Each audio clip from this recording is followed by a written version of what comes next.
That's what you noticed? That looks like, what are you talking about? That looks like a delicious what cake are you to me. Talking about? I'm just saying. Go on.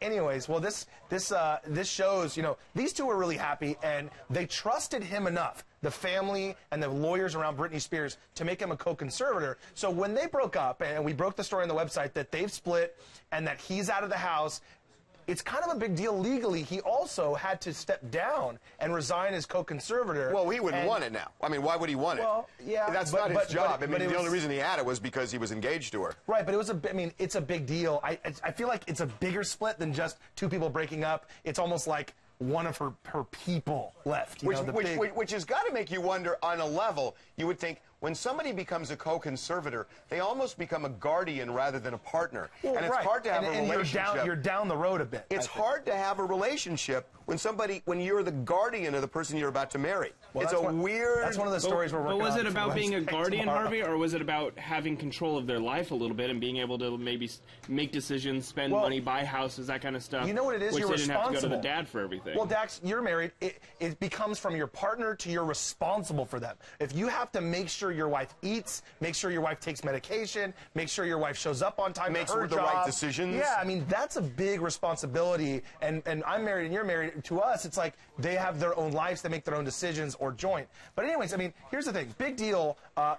Also, you know, $90,000 wedding ring.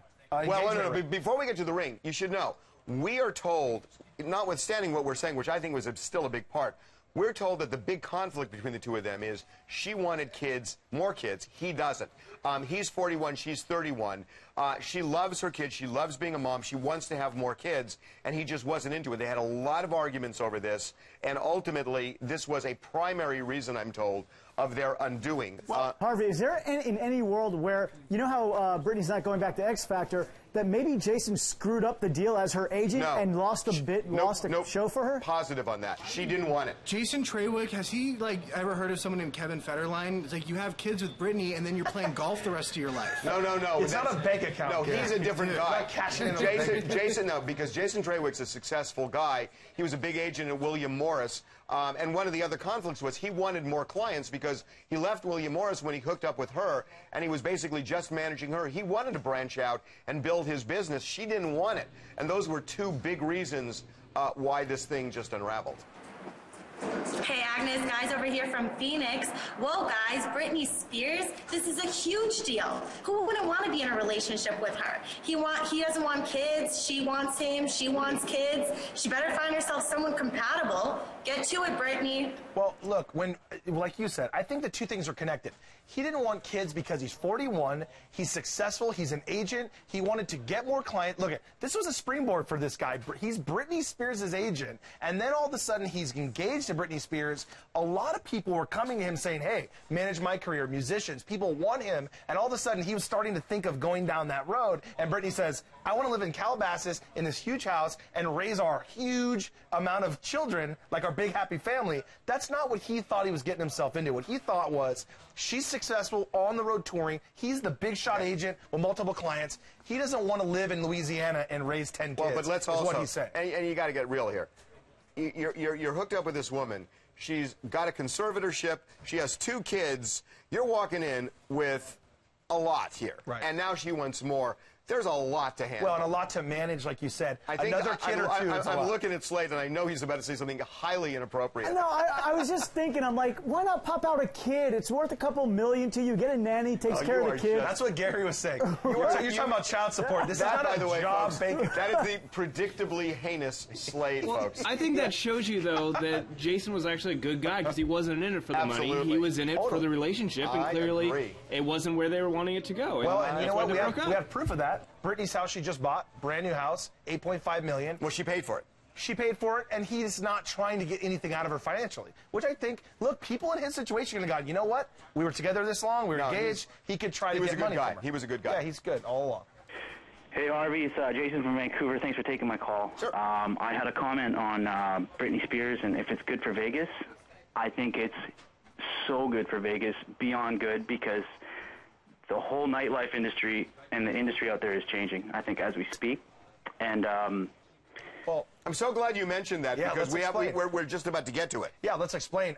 What he's talking about is we also broke a story on the website that Britney's negotiating, actually really close to signing a huge deal to go to Las Vegas. With one of the Caesar properties. Right, with one of the Caesar properties. She's single now, and this is full-time Las Vegas work, show on the Strip, Celine Dion style. Where she'd become a resident of Vegas. Right, and two things. One, multi-millions. We're talking, and we have sources that are connected to the deal who are saying she could make more than Celine Dion. That. Yeah, what happened? We are going to have to re-edit this in post. I'm sorry. Okay. Shiny ball? Okay. Yeah. Okay. Anyways, we're talking major money. Celine Dion money, maybe even more than Celine Dion. You remember what she made? Celine Dion made $100 million a year for 4 years. $400 million. We are told, with people connected with the negotiation, that this whole package deal, Britney could actually make more money than that. But it's not just nightclubs. Well, and our caller mentioned it, which is one of the things that is turning over in Vegas is, you know, since, I don't know, the 30s or whatever, the Vegas was about the show. You know, you go into the nightly show, the concert, you see it, and that and the gambling. Well, now the nightlife's really taken over. It's DJs, it's celebrities doing acts inside the nightclubs, you know, the Coco doing the topless reviews. It's these shows that have kind of taken over. Well, Britney could be doing, and this is part of the negotiation, they're trying to figure it out, could be doing appearances at the hotel, nightclub appearances, maybe one song in the nightclub at midnight, something like that, and then so it's a Saturday and Sunday day at the pool. Right, a combination. I think this is such a good move because I think there's a lot of people out there that wouldn't go and see Celine Dion, but would definitely pay to see Britney. I think she brings in a whole different audience. She's going to bring in a younger crowd that would love to see her, and she's going to make just a ton of money. And you know what else? Is that if she does this and it's successful, I bet you'll see Christina Aguilera there within a year, and it's going to change the whole complexion of Vegas in terms of the age of the people not just performing. Christina. You're going to see a lot of young acts going out there. No, right. That's what. But I'm saying that I wouldn't be surprised of her caliber flocking to Vegas.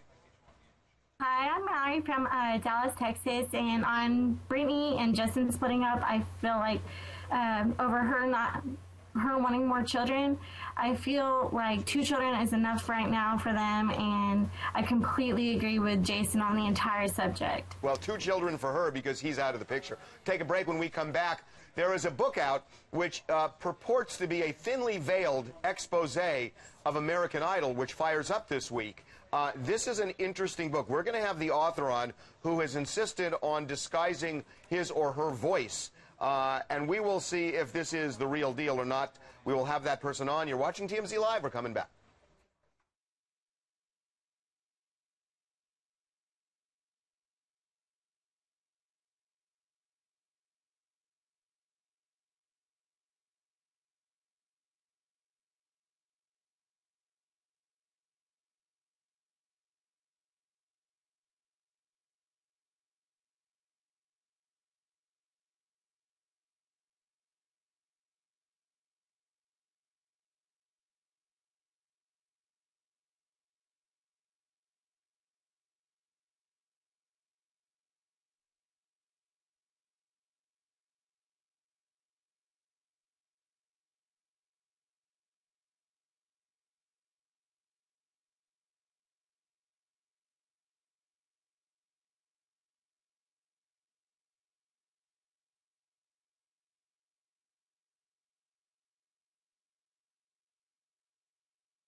5, 6. That's it.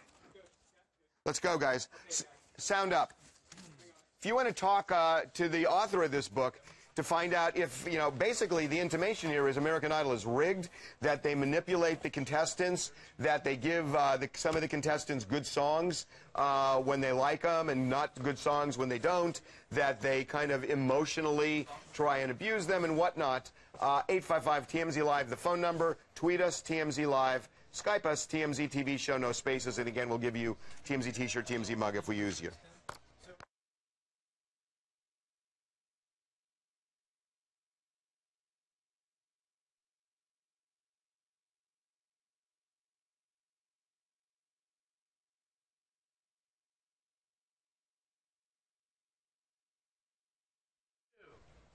Welcome back to TMZ Live. Harvey Levin, Mike Walters here. So there is a book out called Elimination Night, and it is a book about a talent show, very similar to American Idol, written by somebody who has some direct connection, allegedly, to season 10 of that show. And there are characters in there in the book that definitely mimic the 3 judges. And as well as the, were there 4 judges in season 10 or 3? And one of them kind of mimics Ryan Seacrest. 3 judges. Yeah, 3 judges and Ryan Seacrest. Not only that, Harvey, there's also a character called Mr. Horrible that leaves to start his own talent competition show. Kind of sounds like X Factor and Simon a little Simon bit. Kalish. Yeah. Simon? So Sasha, we're going to call this person Sasha, is the author of Elimination Night. Sasha has asked us to disguise his or her voice. And we have done that. So, Sasha, welcome to TMZ Live. Hi there. How are you doing? We're good. Good. So, a whole bunch of questions. First of all, I know you say that this is a fictional book. Were you in any way associated with season 10 of American Idol? Well, you know, I can't tell you exactly what I do for a living because, you know, it's just there are so many things stopping me from doing that. But I can say that I did have very close access to a major TV talent show and deep access to that world. And, you know, my book is obviously inspired by those things. So can I editorialize as we go along and you don't have to subscribe to it? I have to apologize for my voice. I only usually sound like this when I have a very bad hangover. No problem. Let me just editorialize here and say he's clearly talking about American Idol. So now we are going to get into the specifics. In your book, you essentially say that this show is rigged. I mean, that's your fictional account of this, correct or not? Well, in the book, I think that it would be fair to say the show in the book is manipulated. It is highly manipulated.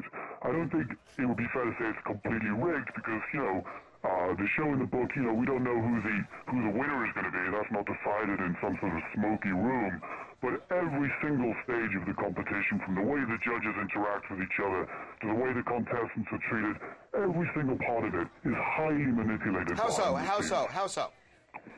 It is, I mean, the judges, for example, the producers deliberately try and wind the judges up against each other, and they try and, you know, incite jealousies and sort of little petty differences between them, which, of course, is made worse by the judges' own egos. And then the contestants, I mean, for example, you have a really bad contestant, somebody who really can't sing. They are absolutely horrific. The pre-judges, the guys who sit in a room, the producers, they will tell this person they are awesome, that they are a great singer, they're going to do well, they're probably going to go through. So when that person ends up going up in front of the judges in the audition room, you know, their head is already thinking they've got through the next round, they're already thinking they're a great singer. So when they tell them that they suck, it just completely blows their world apart. So, you know, it's that kind of thing that happens in the book, which, as I said before, is you know, it's very closely inspired by what goes on. Sasha, can I ask you something real quick? One of the parts that I thought was really interesting is in your book, the contestants are manipulated emotionally, and one of the descriptions is stuff like being locked in a certain room where they think they can go, and once they think they're locked, they melt down, and that's when the cameras pop out. That, and when they make it through, they give them certain songs that are good for their voice or bad for their voice, knowing that they want a certain person to go through to the end of the show. Can you explain that part? Yeah, this kind of thing, I mean, absolutely happens in all reality TV, but little mind games they play, like, if you're singing for the cameras and you do a really bad audition, or the judges just humiliate you or make fun of you, and then it's your time to leave the stage and leave the room, so the next person comes in and they direct you deliberately to a door that is locked. So you just look like a complete fool, because off you go, you walk, and you just want to get out of the room. It's just you want to be done with this. It's horrible. You've just been completely humiliated. So you want to get out of the room, and there you go, a locked door. So you look like an even bigger idiot. So then you've got to turn around, ask where to go, and then you've got to walk right past the judges again, and then out of the room. And then as soon as you're out of the room, then the host comes down, sticks a microphone in your face, and, asks you some incredibly leading questions. Well, Sasha, it makes good TV. Sasha, I got to say, they got to butch it up, because I've done TV for a long time, and butch it up. Everything you're saying, I got to say, the show is, you may not be talking about American Idol, but if this is American Idol, it's a totally legitimate show. I mean, the fact that they have horrible people on, well, this is season 10. Duh. They've done this for 9 seasons prior, and everybody knows that at the beginning, they have some people who are awesome and some people who suck, and everybody knows that part of that group are the sucky ones. So that's all part of showbiz. That get humiliated. And then walking and walking to a... Absolutely, but it's not a this is just the way it is. I mean, just how they heighten the drama of the show. It makes it extremely fun to watch. Right, but I don't get how it's manipulated. I mean, they're just producing a show. If they don't produce it, then they're not doing their job. I mean, as reality TV goes, where the Kardashians have lines that they go over and over and over. I mean, this is a competition. I will tell you this: we had the last 2 seasons, including the one you're talking about. Those contestants came into our office because we did a little segment with them on media training, and we weren't told to do anything specific with them. We had our choice on how we wanted to deal with them. So, in fact, they totally let us do what we do, and we ended up cutting the package for them. So there was no manipulation. There weren't even any instructions on how we would deal with these people. So I'm not getting that. Right. But if you show somebody to a locked door deliberately so that they look, it sort of worsens their anguish, then that's kind of a manipulation, isn't it? Well, I mean, that's so minor in the scheme of the universe. Big deal. I mean, it's like, really? That, I mean, well, you know what I was interested in, though? In the book, it talks about the character that is similar to J-Lo, and it says in her contract, no one was allowed to look at her in the eye. You couldn't make contact with her backstage. It kind of went into a little bit about how these stars are a little, you think that she's like so nice and this and that, but then you can't look at her in the eye or you get in trouble for it. Now, were you saying in the book that the producers picked the songs for the contestants? In the book, there is a suggestion that one of the songs is switched at the last minute for one of the contestants because it's less of a good song. But knowing they want them to lose. Because I actually remember sabotage. That was Haley's season, wasn't it? I guess I can't remember. Because I remember that she got advice from the mentors, and she had the choice of taking the advice or not, and I think she went against them, and then she did a terrible song and regretted it and got kicked off. So my recollection is they gave her advice that they didn't take. Philip Phillips did the opposite and never took their advice and did really well, but they give advice, and then it's up to the contestant to either take it or not, but it's their choice. Right.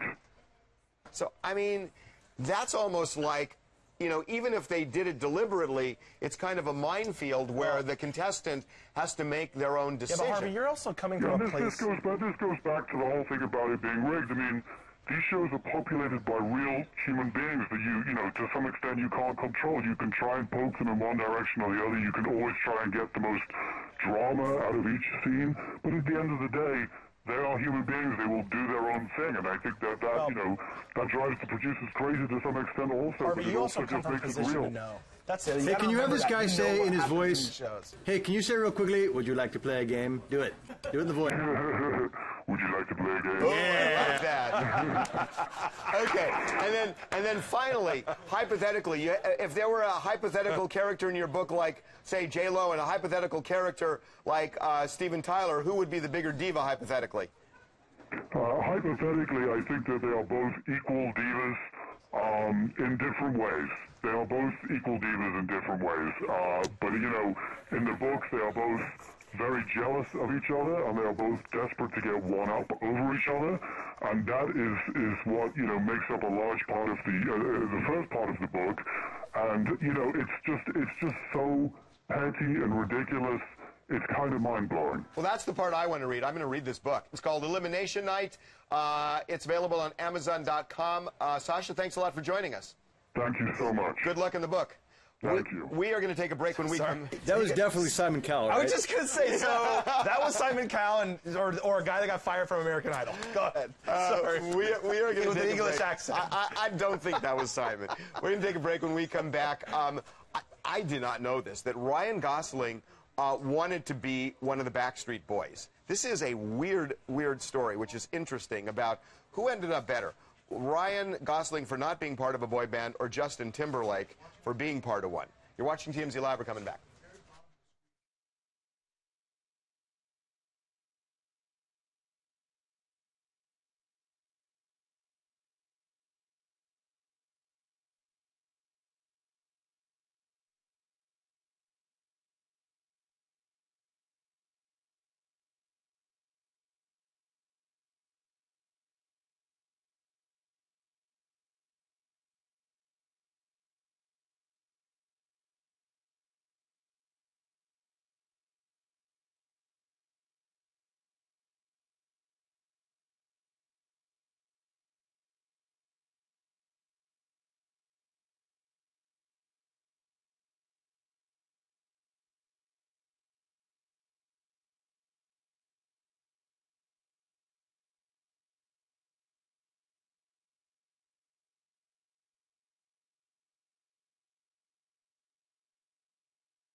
Okay, we're going to take a break. When we come back, we got video this weekend of a murder. I mean, it is a crazy scene outside a Hollywood nightclub where shots were fired, somebody was killed dead on the street, and we got the whole thing. It is shocking video, and the police are using it to try and catch the culprit. You're watching TMZ Live, and we will show it to you when we come back.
Welcome back to TMZ Live. Harvey Levin here, Mike Walters, and wow.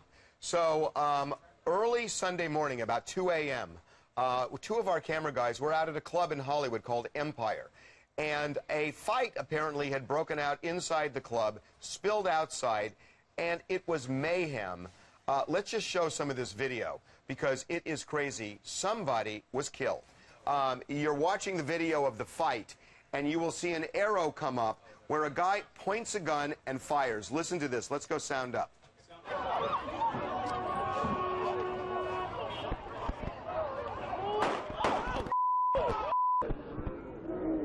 This is slow motion. You see him do it. And then, what happened? What happened? I thought we had the...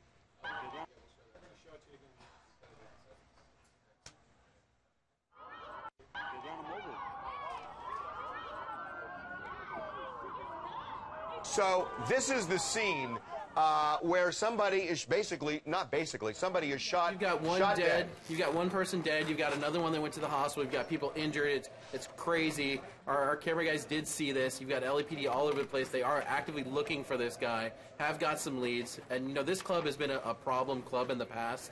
I know there's a lot of high crime area and police have been there. Dennis, as you're talking, let's go back to this video, and I want to show you. You know, you see this guy literally plain as day pointing the gun. So they now have a real good description, and we can freeze that. This is the guy. Yeah, this guy's not going to get away with this. Well, Dennis, are they now saying that they know who he is? They're not releasing much info. They're not releasing they're many on details. This guy's track. But obviously they are on this. They're on. They are on it. And by the way, if you know who it is, the LAPD would definitely like to hear from you, and they will take anonymous tips. But this is his face, and that is him holding and pointing a gun that killed somebody and injured somebody else. And so take a good look at that face. And the scary thing here is just he walked up so calm and just murdered somebody without, like, it was so crazy to see that. I was going to say, you know, as long as for the last 6 years that we've been covering the Hollywood nightclubs, it is kind of a dark side of this town. Most of these nightclubs have $500 bottles of vodka with A-list celebrities sitting in the back room. Really fun to go to these clubs. But this right here, what you're looking at, the mayhem, does happen. And we've shot multiple fights. And I wanted to say, Harvey, I think, gotten 3 different shootings on tape. This does happen, and sometimes, you know, like Slade said, out of nowhere there's a brawl between some girls, and it's almost fast forwards to a murder. And it seems it's almost fun for them because this started inside the club with a couple of girls, right, and then escalated outside. Right, and you don't think it's going to get to the point it gets, but obviously here, this guy, like Slade said, walks right up and just fires into the crowd and hits his target, and the guy passes away. So, you know, just unbelievable turn of events of a fun night out in Hollywood at a nightclub to something like this. This has been a real problem outside clubs in Hollywood. Really, since we've started TMZ, we've been getting these fights. And like you said, we've gotten other shootings. Multiple shootings. But people get beaten up all the time at some of these clubs, especially at the end of the night when a lot of these people are drunk. Well, and what you're looking at, Harvey, is happened right around 2 in the morning. So it's right when the club's let out. Everyone's drinking, partying, but they were fighting inside at the same time. They were fighting inside the club. So I mean, this was just crazy. Okay, so anyway, the police are on the hunt there. Moving on to a more fun subject for sure. Well, yeah, this is my favorite story. So Ryan Gosling, who everyone loves. He is the darling of Hollywood, of male actors. Everybody wants to be with him. Everybody wants to work with him. And so we got Everybody wants to be Everyone wants to do him. So we got an insight into this guy's personality and some of his background. And one of the things that came up in a recent interview is he actually lived in the same apartment complex in Orlando as AJ McLean from the Backstreet Boys. They were doing, that's when he was part of the Mickey Mouse Club. Right. So Ryan's doing Mickey Mouse Club. AJ's getting into this unknown band called the Backstreet Boys. And basically what he says is they would discuss how this is not a great idea. That New Kids on the Block already did this. The boy band thing. Well, no, this was Gosling telling AJ McLean Right, this is Gosling saying, come on, like, I'm trying to get into acting and singing, but your whole thing with the boy band, man, that's old. New Kids already did it. But my understanding, tell me if I'm wrong here, my understanding is that AJ McLean wanted Ryan Gosling to join the band. Well, they talked about it a little bit. I'm not sure he wanted it, but they talked about it. And then what happened is they got big, and I think the insinuation is Ryan then went, I had the opportunity and I didn't do it. He went down the other track of becoming an actor and doing drama-type movies. AJ was a Backstreet Boy. So the question is, who won? Justin Timberlake, AJ McLean, these guys that get into those boy bands, become actors, or Ryan Gosling, who took the other route? So guys, I just listened to the audio on that, by the way. He doesn't say he got an opportunity to join the Backstreet Boys. He just said that AJ would taunt him about it and say, hey, we got the Backstreet Boys going. It's going to be huge. And Gosling's response to him was, yeah, right. Get out of here. Right. So here's the thing. Ryan Gosling goes on to be an incredible actor and a serious A-list star. Justin Timberlake ends up being a phenom in sync and then ends up having a pretty successful movie career and just released yet another song today. Who wins between the two of them? Ryan Gosling. Who looks better with their shirt off? Ryan Gosling wins for sure. Are you kidding me? It's Ryan Gosling. I don't know. JT looks pretty good with his shirt I was about off. to say, I don't know, but damn, JT looks Every buff. girl Looks dreams ripped. of that Notebook kiss. Don't even kid Okay, yourself. let's see him Every from the girl waist dreams down. of that Notebook kiss. Come on. It's Ryan Gosling. Yeah, but you know what, though? Right? You know what? Harvey, which one do you want to be if you had to choose? I know. You know what? The super famous Wait, is there a banging chance? Jessica Biel? Can we put a shirtless? I can answer it. I can answer Can we it. put a shirtless Harvey Levin in there No. and then compare it? Yeah, trust me. That's the one. If I could be one of them, Yeah, if you had to choose the route. I mean, they're both incredibly successful. And rich. I'll tell you what. I'd pick Ryan Gosling. I'll tell you why. Because he's figured out the perfect way of being just aloof enough without being arrogant. A guy who is just able to do what he does, loves his craft, doesn't get involved in all the craziness of Hollywood. And Justin just arrogant. And Justin also has done it really well, but I think Ryan Gosling has hit this kind of stride where everybody just says, just the coolest guy. He just goes and he does great movies. I mean, I'm dying to see Gangster Squad because he looks so good in the promos. Well, he's got that nerdy thing about him where it's like just enough nerd to be cool, but not too much nerd. You know what I'm talking about? Yeah. Plus, he's with Eva Mendes, right? So that's a star. Well, Justin Timberlake's not doing horrible. Well, that's with why Jessica I was trying to compare him. He's with Jessica Biel. I mean, it's really weird. They're like the Mannings. Harvey, are you a big fan of The Notebook? I never saw The Notebook. What? Gotta see The Notebook. Never seen The Notebook? What is wrong with you? You have to go watch it right now. Think about this if you Watch The Notebook and go, this is BS, and turn it off. People behind us It are took me crazy. 10 years to see Titanic. What is wrong with you guys? Have you ever seen Top Gun?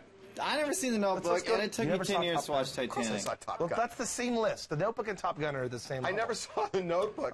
Imagine Harvey. Wait, time out. Did you just say Top Gun and The Notebook are equal? They're pretty close. What? It's a whole thing. Oh, all right. We'll talk about this after. Okay, we are going to break. When we come back, guess who's back together? Kobe Bryant and Vanessa Bryant. They are back together. She has dropped the divorce. We know a thing or two about how this happened and what she ended up getting here, and it is interesting. This woman is becoming the queen of Hollywood. You're watching TMZ Live. We will explain when we come back.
You want to talk about Kobe Bryant? It is interesting. He has now surrendered all the houses that he owned to Vanessa in Newport Beach. She is now the owner of all these homes. He did not get them back as part of this settlement. And God knows there's probably a post-nup as well. Call in 855-TMZ Live. Tweet us, TMZ Live. Skype us, TMZ TV Show. And if we use your Skype, we'll give you a TMZ T-shirt, TMZ mug.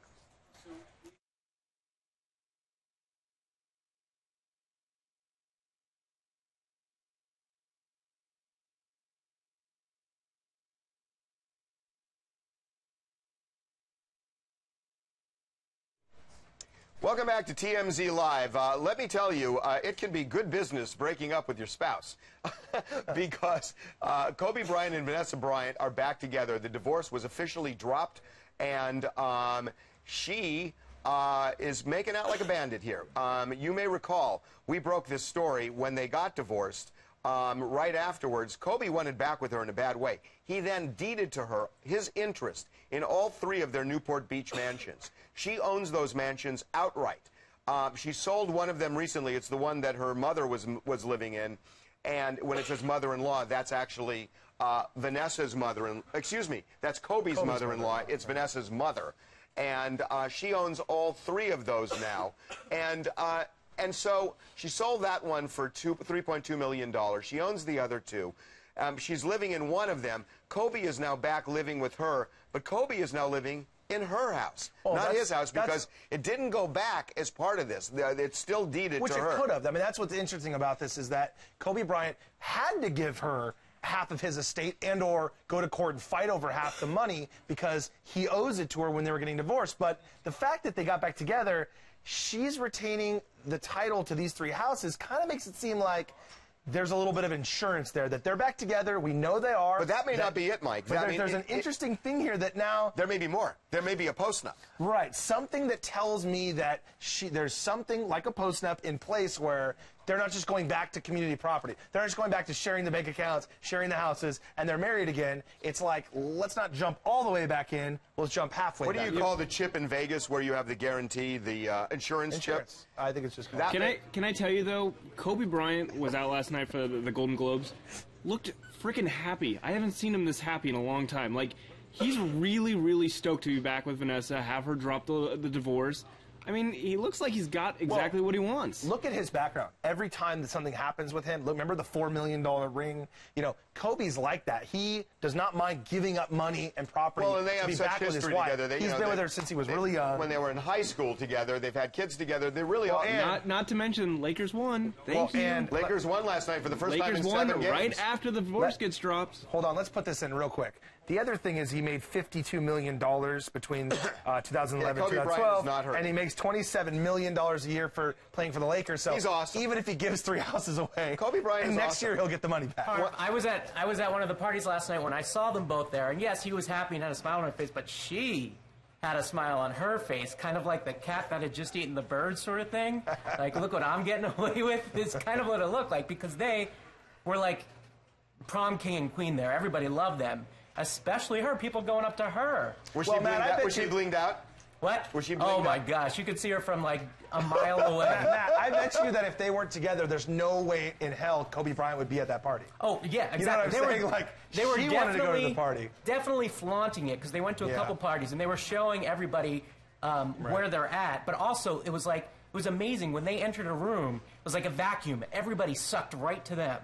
You know, the whole place, and we're talking a huge party, went right to them. Which is exactly what she did. You know what, Matt? It's really interesting because you do go to quite a few of these things, and I go to none. So I think that big athletes almost trump movie stars. I did not think so until I saw that last night. I have never seen anything like that. And I'm telling you, there were people in the room, including Robert Pattinson, Nicole Kidman, things like that, and it was just like, they weren't even there. Right, right. I mean, but big star athletes, the real big ones.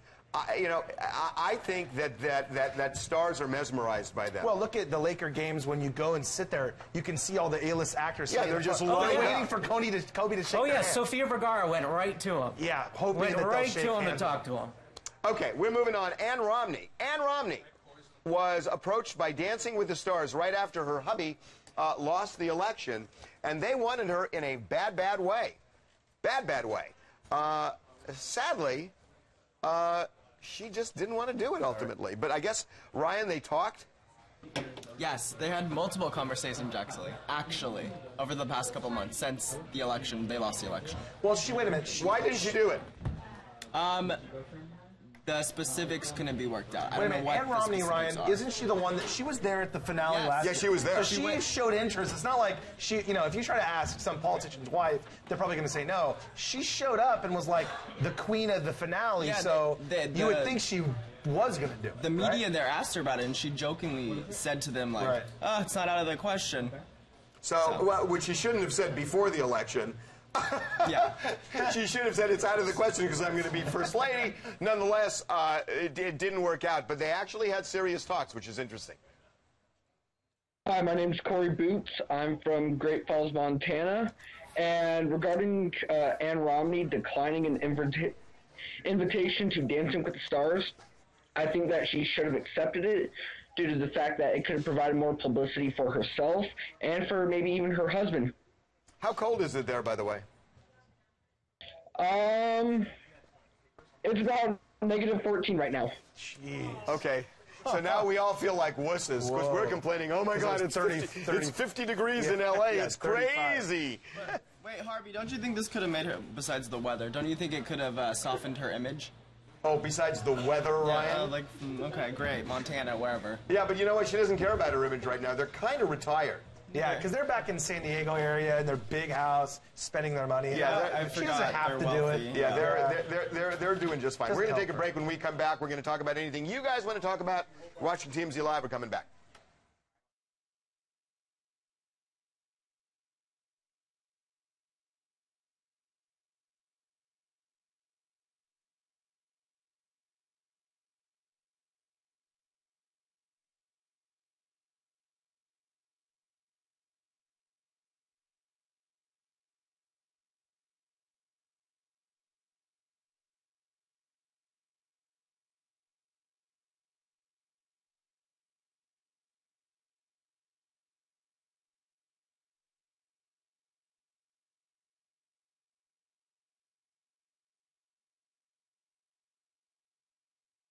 Okay, we want to talk to you guys. Anything you want to talk about? You want to talk about the bonehead move Lindsay Lohan made by firing Sean? You want to, so stupid, Lindsay. Still bothering Stupid, me. Lindsay.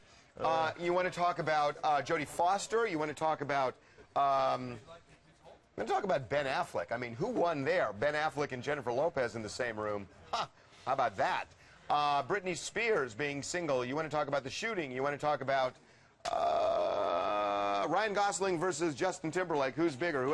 Who made the better decision? 855-TMZ Live is the phone number, 855-TMZ Live. Tweet us, TMZ Live. Skype us, TMZ TV show, no spaces. Again, if we use your Skype, we'll give you a TMZ t-shirt, TMZ mug. Again, phone number. Anything you want to talk about, 855-TMZ Live. Tweet, TMZ Live. Skype, TMZ TV show. And you get a t-shirt and a mug. Okay.